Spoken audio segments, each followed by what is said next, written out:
Halo kawan, kali ini kita akan membahas tentang alur belajar untuk teman-teman yang pemula agar menjadi IT data spesialis ya teman-teman. Oke, kita langsung saja mulai. Nah, yang pertama yang harus kita pelajari adalah flowchart ya teman-teman. Nah, kenapa flowchart ini adalah menjadi hal utama yang harus kita pelajari?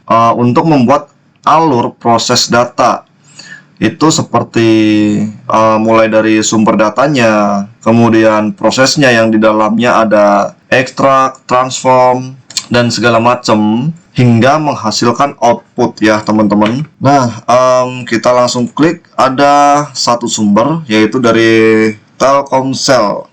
Dia memberikan definisi terhadap flowchart yaitu untuk mendokumentasikan, merencanakan, maupun mengkomunikasikan proses yang rumit menjadi diagram. Nah, tujuannya apa? Yaitu agar lebih mudah dipahami orang awam, teman-teman. Jadi kalau kita orang teknis di IT, itu ngobrol dengan orang teknis itu kan gampang ya. Tanpa kita oret-oretan pun bisa sama-sama paham gitu, teman-teman. Nah, gimana kalau kita kolaborasi dengan orang lain gitu yang di luar tim kita maupun di luar divisi kita, non IT gitu teman-teman. Jadi untuk mempermudahnya dalam berkomunikasi dan untuk memfokuskan proses dalam penyelesaian sebuah masalah atau proyek tertentu, itu kita menggunakan flowchart agar kita fokus pada alur tersebut hingga ke goalnya dan tidak melebar teman-teman, atau tidak melenceng apa yang kita kerjakan. Nah, tidak hanya itu, masih ada fungsi flowchart lainnya sebagai berikut gitu ya. Itu memberikan gambaran proses secara visual ketika proyek akan dimulai. Nah, seperti yang sudah saya bilang tadi ya teman-teman. Jadi di situ kita akan membuat visual proses step by stepnya, alurnya hingga ke outputnya atau goalsnya gitu teman-teman ya. Kemudian untuk mengelola alur kerja menjadi lebih mudah dipahami dan terkontrol. Seperti yang sudah saya bilang tadi, itu untuk mengontrol pekerjaan kita teman-teman agar tidak melebar, tidak melenceng, jadi terfokus teman-teman ya. Kemudian untuk mendokumentasikan alur kerja sehingga tidak perlu menjelaskan ulang ke semua pihak, ini penting banget teman-teman. Jadi ketika flowchart itu kita sudah setujui, agar ke depan ketika ada permasalahan, loh ini loh buktinya di awal kita sudah sepakat seperti ini alur prosesnya gitu. Nah, adapun kalau memang mau diubah, ada perubahan, itu bisa menjadi dasar teman-teman. Kemudian bisa menjadi jembatan untuk semua pihak dalam memahami alur kerja. Nah, itu adalah beberapa fungsi dari flowchart ya teman-teman. Nah, jenis-jenis flowchart di sini ada 5 ya. Flowchart dokumen, kita mulai dari sini, adalah diagram alir dibuat memang untuk pendokumentasian yang berisi prosedur administratif dan semacamnya, sehingga aliran menunjukkan arus bagaimana laporan diproses dan disimpan. Nah, flowchart jenis ini teman-teman, flowchart dokumen itu biasa digunakan sama teman-teman yang berkecimpung di dunia administratif gitu ya. Jadi untuk kayak untuk mengatur kayak seperti pada umumnya di klinik ya teman-teman, alur pendaftarannya dari mana ke mana hingga selesai pembayaran, kemudian seperti alur proses pembuatan KTP dan segala macam, itu biasanya menggunakan flowchart dokumen ya teman-teman. Flowchart system. Nah, flowchart jenis ini memberikan gambaran paling besar suatu project yang dikerjakan teman-teman, sehingga bisa terlihat semua detail alur setiap prosesnya. Nah, di dalam flowchart system ini biasanya kita contoh ingin membuat sebuah sistem ya. Nah, di dalam sistem itu memiliki step by step dalam pemrosesannya, alur logiknya, registernya, dan segala macam hingga menghasilkan output ya teman-teman. Biasa dia menggunakan flowchart system. Nah, kemudian untuk flowchart skematik, diagram ini mirip flowchart system namun lebih mendetail lagi atau lebih kompleks. Sehingga tidak hanya simbol tapi juga ada tambahan gambar penunjang agar lebih mudah dipahami.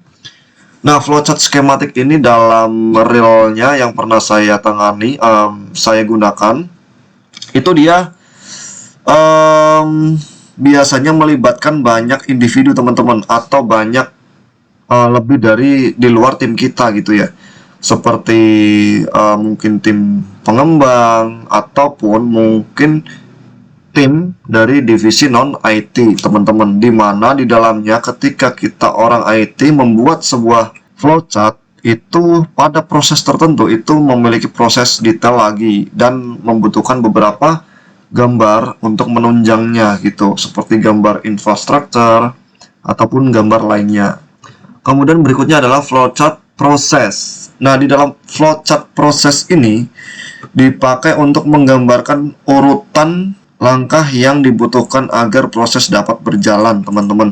Diagram ini relatif paling mudah dipahami. Nah, flowchart proses ini salah satu flowchart atau satu-satunya flowchart yang sering saya gunakan, teman-teman. Contoh untuk memproses data. Nah, untuk memproses data, ketika sumber data itu kita dapatkan, kemudian ke step berikutnya ada proses A, step berikutnya ada proses B, hingga menghasilkan sebuah output yang sesuai dengan permintaan atau yang diharapkan gitu kan. Itu kita menggunakan flowchart proses, teman-teman. Biasanya flowchart proses ini dia berperan atau bisa ada di dalam flowchart system maupun flowchart skematik gitu. Nah, selanjutnya adalah flowchart program. Diagram ini terdiri dari dua diagram, yaitu program logic dan detail program. Alhasil, flowchart ini sangat detail. Nah, flowchart program ini, teman-teman, biasanya itu detail dari seperti sebuah proses atau di dalam di dalam sebuah step sistem atau aplikasi yang dibangun biasanya memiliki program. Nah, di dalam program itu memiliki step-step sendiri, teman-teman, bisa dipecah lagi kecil-kecil. Itu adalah flowchart program. Nah, dari 5 jenis flowchart ini, teman-teman nggak perlu expert di semuanya, cukup pelajari, cukup pahami, dan mulai belajar gitu ya. Salah satu saja, mana yang paling simpel. Kalau dari 5 jenis ini, menurut saya coba teman-teman mulai dari flowchart proses gitu ya. Nah, untuk belajarnya gimana? Itu bisa menggunakan simbol flowchart di bawah ini, teman-teman. Jadi bisa teman-teman lihat dan pahami. Teman-teman juga bisa browsing seperti apa sih membuat flowchart gitu ya. Contoh-contoh flowchart proses itu kayak gimana gitu. Nah, simbolnya itu ada proses. Itu kotak gini ya, teman-teman ya, dengan sudut yang siku-siku. Itu simbol yang digunakan untuk menyatakan suatu proses yang dilakukan komputer. Kemudian juga ada terminator. Itu persegi panjang, seperti proses tadi, tapi bedanya dia sudutnya tumpul ya, teman-teman. Simbol yang menyatakan awal atau akhir dari suatu program. Kemudian ada decision. Oke, simbol dengan bentuk apa nih, kayak simbol di jidatnya Tsunade ya, teman-teman, yang sudah nonton Naruto gitu kan. Dia adalah decision, simbol pilihan yang dapat menghasilkan dua kemungkinan jawaban ya atau tidak. Nah, dia biasa digunakan untuk alur dimana kalau benar itu kemana, kalau salah itu kemana, kalau berhasil itu kemana, kalau error itu kemana, gitu teman-teman. Nah, selanjutnya ada simbol input-output, simbol yang digunakan untuk proses input dan output. Contoh nih, input sebuah username atau password, kemudian outputnya seperti apa. Outputnya itu adalah halaman profile gitu ya, teman-teman, itu juga bisa. Kemudian ada beberapa simbol lainnya seperti predefined process, simbol untuk melakukan suatu bagian atau prosedur, dan dokumen yang menyimbolkan dokumen, teman-teman ya. Nah, itu adalah bagian-bagian dari flowchart ya, teman-teman, simbol-simbol yang ada di flowchart. Oke, selanjutnya kita belajar salah satu step yang nggak boleh dihindari, yaitu database. Tapi teman-teman jangan khawatir, database ini teman-teman nggak perlu expert atau ahli dalam sebulan 2 bulan sejak pertama kali belajar ya teman-teman. Nah teman-teman ini akan saya jelaskan kenapa database ini penting, karena menjadi sumber data yang wajib kan sering kita temui ya teman-teman ketika kita berkecimpung di IT data spesialis. Nah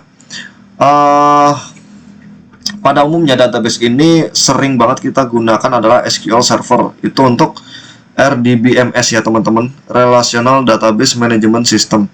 SQL ini banyak digunakan untuk analitik, database administrator, data engineer, backend maupun data scientist dan yang lainnya, atau bahkan hingga ke sistem administrator teman-teman. Nah ini ada referensinya, coba kita buka ya. Nah oke, di sini ada database yang populer di tahun 2023, yaitu ada yang pertama PostgreSQL. Nah simbolnya itu kayak gajah ini teman-teman, gajah ada apa ini namanya, siung ya, siungnya. Dia jelaskan PostgreSQL adalah sistem manajemen basis data atau database relasional yang open source teman-teman. Nah ini berarti dia gratis teman-teman. Jadi kita kalau mau memulai belajar, kita bisa search dan download PostgreSQL. Dia cocok banget untuk kita yang belajar RDBMS, yaitu relasional. Jadi setiap database ke database lain itu bisa saling terhubung. Inilah kenapa disebut RDBMS teman-teman, dan dia open source. Jadi teman-teman nggak perlu bayar, nggak perlu ribet-ribet lagi untuk belajar SQL ya. Kemudian pada umumnya ada yang kedua itu MySQL. MySQL ini sering banget kita gunakan atau sering banget kita temui di dunia pendidikan maupun pekerjaan teman-teman. Nah MySQL ini mungkin teman-teman sering banget ya menggunakan SAM sebagai itu sebagai media lokal ya teman-teman, untuk menjalankan MySQL sebagai server database servernya ya. Nah dia sebagai medianya. Kemudian di dalam SAM itu, media lokal itu, kita bisa nge-query teman-teman. Jadi teman-teman bisa belajar MySQL di dalamnya. Tapi di sini dia menggunakan MySQL yang simbolnya lumba-lumba, itu ada sendiri teman-teman. Tapi sebenarnya sama saja untuk sintaknya ya. Berikutnya adalah SQLite. Nah SQLite ini dia dijuluki salah satu database yang populer karena sifatnya sederhana dan mudah digunakan, serta tidak memerlukan konfigurasi atau instalasi yang rumit. Betul sekali teman-teman ini kalau SQLite ya. SQLite ini dia kalau saya gunakan di backend untuk Python Django untuk web develop, itu dia bisa langsung digunakan tanpa instalasi tambahan teman-teman. Dia langsung terkonek ke Python atau program backend di backend kita ya. Jadi dia nggak ribet, cepat, simple gitu. Di dalam dunia pendidikan SQLite ini jarang digunakan. Kemudian di dunia kerja juga mungkin jarang. Dia hanya sebagai database terusan atau tambahan saja teman-teman, sesuai kebutuhan. Dan berikutnya ada MongoDB. Nah MongoDB itu dia database not SQL ya, dimana dokumen atau datanya itu berbentuk dokumen teman-teman. Jadi untuk akses data dalam bentuk dokumen ini dia formatnya itu JSON. Nah di sini nih, ini jarang tapi sekarang populer banget. Banyak kebutuhan yang menggunakan MongoDB. Nah kalau saya pribadi jarang teman-teman, bahkan untuk saat ini tidak menggunakan MongoDB. Selanjutnya ada Microsoft SQL Server. Nah Microsoft SQL Server ini merupakan salah satu RDBMS yang populer karena memiliki fungsi yang membantu dalam mengembangkan produk atau aplikasi menggunakan server database. Salah satu fitur utamanya adalah kemampuan dalam membuat mirroring dan juga clustering pada basis data. Nah Microsoft SQL Server, kemudian ada PostgreSQL, itu sebenarnya di dalamnya untuk operasi datanya itu sama menggunakan SQL Server teman-teman. Tapi di sini hanya berbeda apa ya? Berbeda punya fitur sendiri yang mana dikembangkan oleh Microsoft. Jadi dia bisa mempermudah pekerjaan kita. Tapi teman-teman yang baru belajar itu cukup menggunakan Postgre, MySQL maupun Microsoft SQL Server, teman-teman. Itu wajib banget dan nggak perlu terlalu dalam, nggak perlu terlalu lebar. Cukup basicnya saja dikuatkan, seperti di DDL, DML, dan yang lainnya, dasar-dasar SQL Server, database, untuk keperluan operasi data gitu ya teman-teman. Karena di dalam dunia data itu sebenarnya role-nya itu banyak. Jadi teman-teman memilih sebagai apa nih? Mungkin sebagai data analitik, itu dikuatkan di query-nya, seperti join, seperti kondisi, dan segala macam. Kemudian bisnis domainnya juga dikuatkan, pengenalan table dan pengenalan definisi-definisi dari setiap datanya itu penting banget dan nggak bisa dihindari kalau teman-teman ingin berkecimpung di data analitik.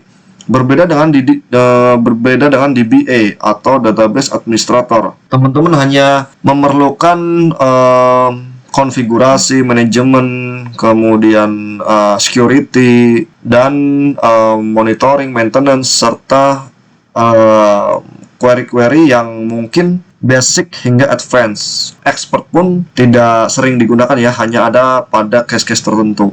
Jadi teman-teman nggak usah khawatir yang baru belajar database.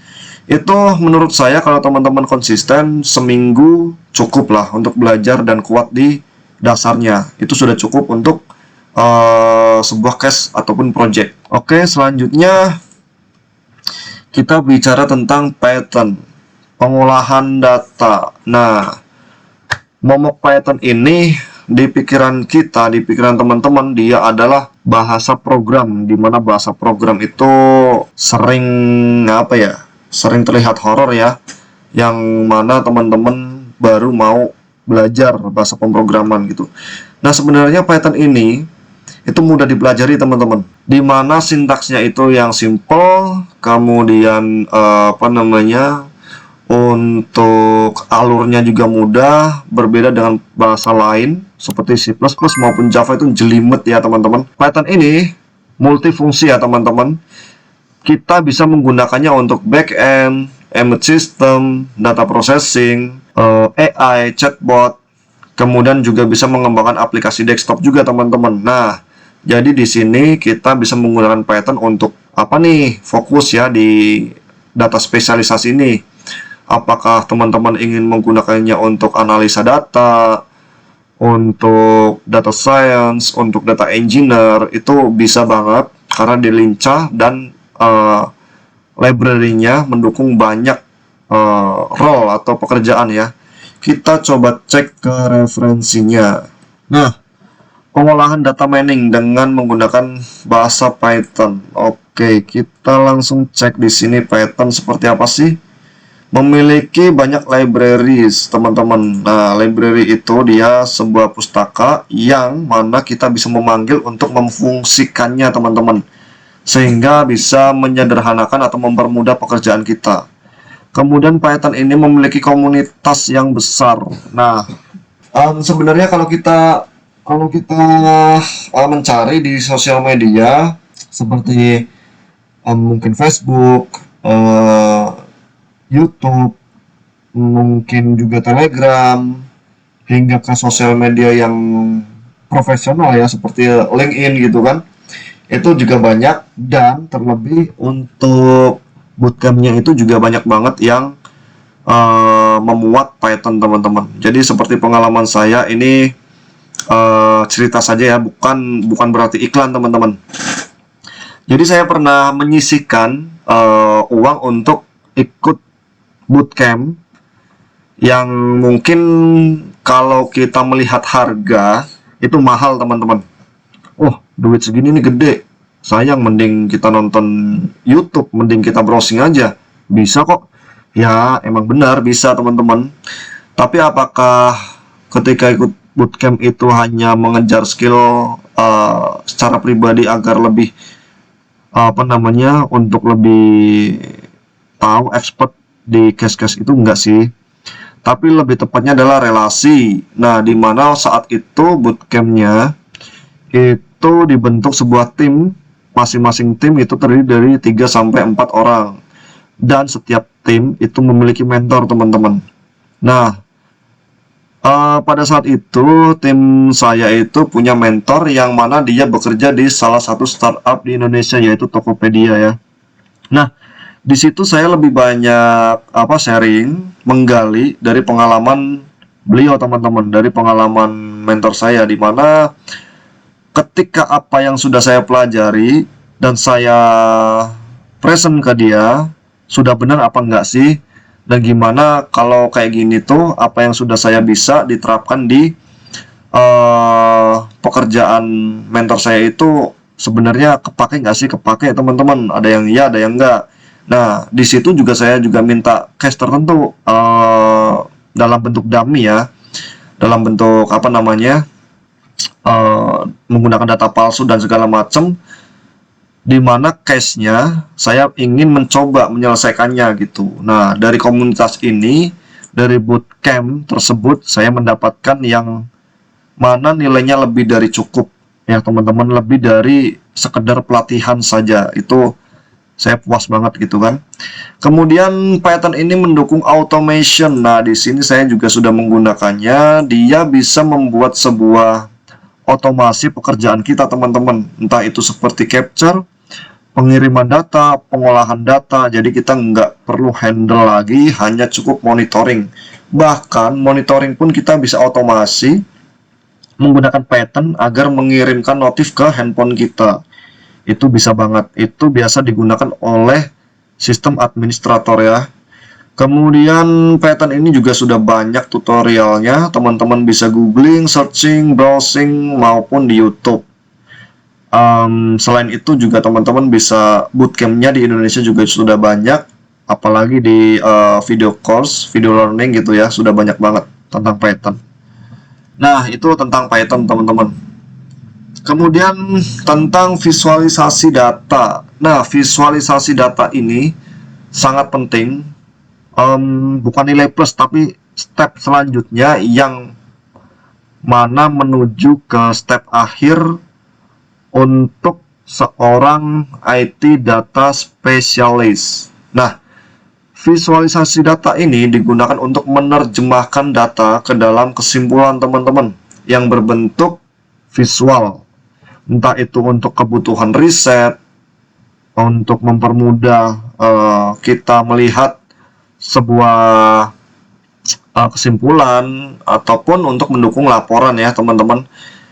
Di dalam visualisasi data seperti Python, kita bisa menemui library yang mempermudah pekerjaan tersebut, seperti Matplotlib, Plotly, dan Seaborn ya.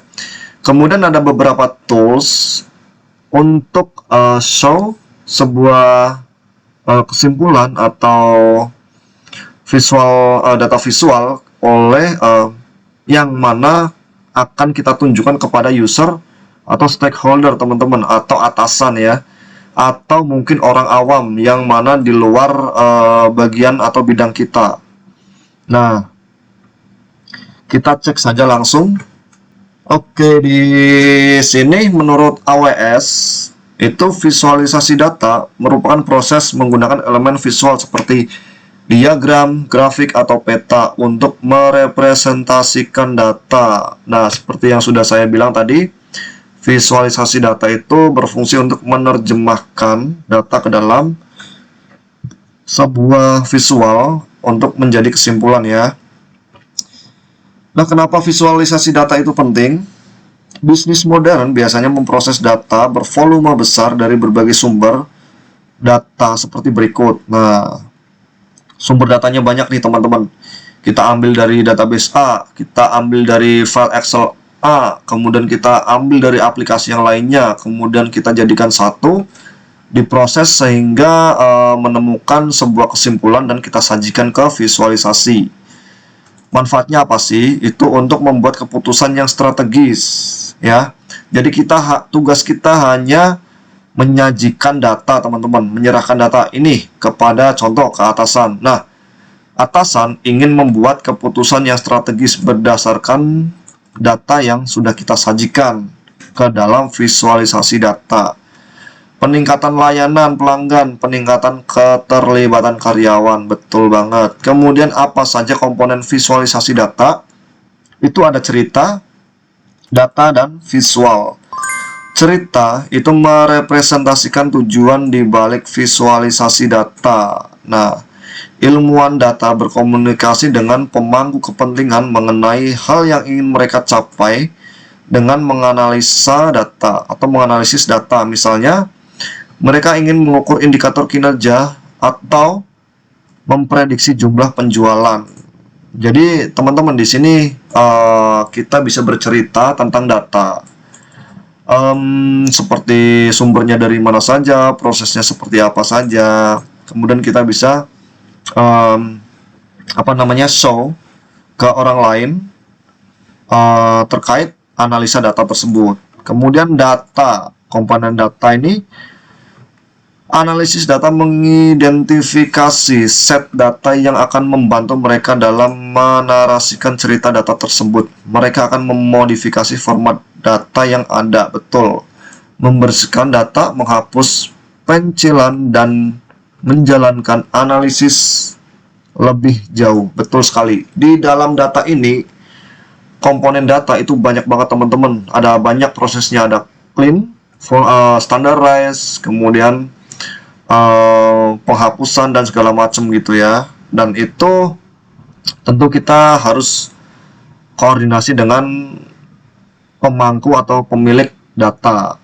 Kita tidak boleh sembarangan memproses data yang mana itu akan kita sajikan ke yang berkepentingan, teman-teman. Sehingga nantinya ketika kita menyajikan ke visual, itu kita bisa mempertanggungjawabkan ketika komponen data ini sudah kita lalui dengan baik gitu ya. Nah, visual di sini dia memilih para ilmuwan data kemudian memilih metode visualisasi yang paling sesuai untuk berbagi wawasan baru. Mereka akan membuat diagram dan grafik yang menyoroti poin, data kunci, dan menyederhanakan set data yang kompleks, teman-teman. Mereka memikirkan cara yang efisien untuk menyajikan data secara sistematis untuk kecerdasan bisnis. Betul banget. Jadi di visualisasi ini, teman-teman harus belajar data disajikan ke dalam chart yang mana nih? Apakah ke line chart, bar chart, atau chart yang lainnya, tipe-tipe chart yang lainnya yang sesuai di mana itu memang merepresentasikan data tersebut gitu. Nah, di sini ada pun langkah-langkah proses visualisasi data. Nah, teman-teman bisa pelajari ini lebih. Browsing di sini saya mengambil sumbernya dari AWS ya, teman-teman. Apa itu visualisasi data? Oke, selanjutnya project untuk portofolio. Setelah beberapa step, ada flowchart, ada database, ada Python, ada visualisasi data. Teman-teman sudah siap untuk membuat project portofolio.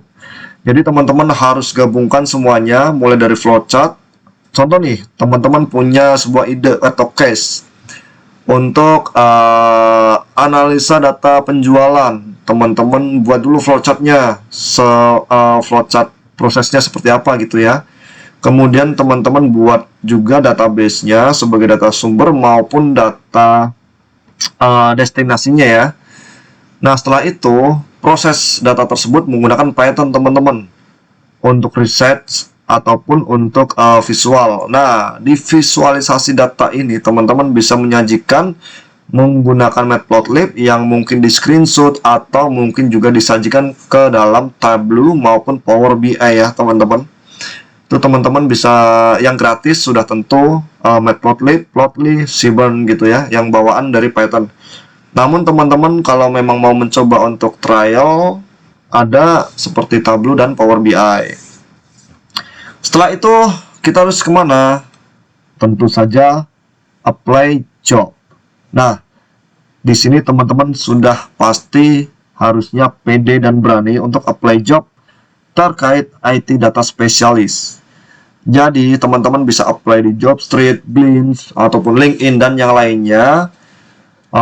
Di portal job seeker itu sudah banyak banget, dan teman-teman bisa publish melalui blog yang gampang diakses oleh user, yang mana linknya dicantumkan pada CV ya. Nah, di dalam blog itu teman-teman ceritakan semuanya terkait case tersebut, mulai dari latar belakangnya, dasarnya, kenapa harus diangkat case tersebut, kemudian prosesnya dalam penggunaan flowchart, database, Python, dan visualisasi data, hingga ke kesimpulan apa sih manfaat dari case penyelesaian case yang teman-teman angkat tersebut, gitu ya. Oke, sekian dari saya untuk sesi sharing terkait mulai dari mana sih kita belajar untuk menjadi IT data specialist gitu ya. Kita sudah belajar tentang flowchart, database, Python, dan visualisasi data. Dan teman-teman masih pemula, nggak perlu mikirin cara gimana jadi expert maupun ahli dalam beberapa bulan awal. Nggak perlu, nggak penting itu teman-teman. Teman-teman cukup konsisten setiap hari 1 jam itu minimal belajar tentang 4 step tadi ya. Kuatkan di database dan Python-nya. Basicnya itu kulik semuanya teman-teman. Sudah banyak contoh-contoh project untuk pemula, case untuk pemula tuh sudah banyak banget. Teman-teman tinggal rajin-rajin browsing, rajin-rajin banyakin referensi, ikuti sampai akhir, jangan di tengah-tengah doang. Walaupun dia ini udah tahu, itu jangan gitu teman-teman, harus diikuti sampai akhir. Temukan kesimpulannya dari tutorial atau referensi tersebut gitu ya. Itu tips dari saya, pasti ada aja yang hal baru yang kita dapat gitu. Oke. Semoga sukses untuk teman-teman yang baru belajar. Jangan lupa selalu support channel ini ya dengan cara like, comment, subscribe. Terima kasih banyak teman-teman. Thank you.